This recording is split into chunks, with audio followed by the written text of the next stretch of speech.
کھل کے نعرے لگانا میرے بھائی، تو یہ ظلم ہے، سب سے بڑا ظلم ہے۔ اس وجہ سے آئمہ نے فرمایا اپنے بچوں کو غالیوں سے بچاؤ،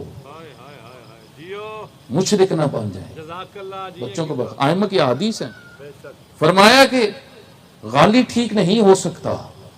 عجیب ہے یہ حدیث، چھٹے امام، فرمایا غالی ٹھیک نہیں ہوگا، ایک دفعہ چلا گیا اس وادی میں، واپس نہیں آئے گا۔ کیوں؟ کیونکہ ہماری طرف آنے کے لیے عمل کرنا پڑتا ہے، اور غالی بے عملی کا عادی ہو چکا ہے۔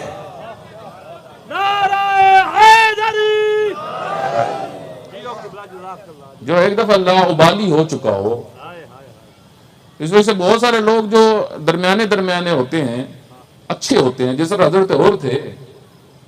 حضرت عمر کیا خصوصیت تھی؟ پاکیزہ روح تھا ابن زیاد کے ساتھ، اس کا دست بازو تھا، لیکن پاکیزہ روح تھی۔ انشاءاللہ مصائب آج ان کے بیان کروں گا تو عرض کروں گا۔ نکلے ہی اپنے، جب ادھر سے دربار سے نکلے ہی رہے تھے دارالعمارہ سے، تو پیچھے سے آواز آئی، غیبی آواز، جس کا امام سے بھی تذکرہ کیا کہ اور تمہیں جنت مبارک ہو۔ پاکیزہ روح میرے بھائی، پاکیزہ روح انسان کو اپنی جگہ پہ پہنچاتی ہے، مرکز تک پہنچا دیتی ہے۔ لیکن پلید روح ہو، بے شک امام کے پاس بھی بیٹھی اور نبی کے پاس بھی بیٹھی، پلید روح پلید ہی رہتی ہے۔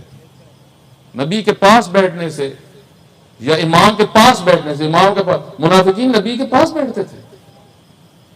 یہ جو پیغمبر گرامی کے بارے میں قرآن کریم میں آیا ہے کہ کہتے تھے کہ رسول اذن ہے، اذن، نبی کو کہتے تھے اذن، کان، قرآن کریم میں آیا۔ اور حضرت نے خود خطبہ غدیر میں بھی فرمایا کہ مجھے بعض اذن کہتے۔ اذن کیا مطلب؟ یعنی جیڑ آندا ہے وہ سنتا ہی رہتا ہے، ہنستے تھے باہر جا کے جو آتا ہے۔ یہ پیغمبر کا اخلاق تھا۔